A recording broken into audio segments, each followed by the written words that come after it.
ప్రతి సంసారంలోనూ మా కథలే వినిపించాలి.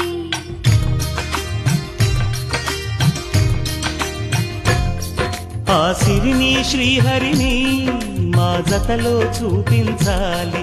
శ్రీకాంతుల కొలువంటే మా కాపురం అనిపించాలి. మా ముంగిలిలోన పున్నమి పూల వెన్నెల విరియాలి.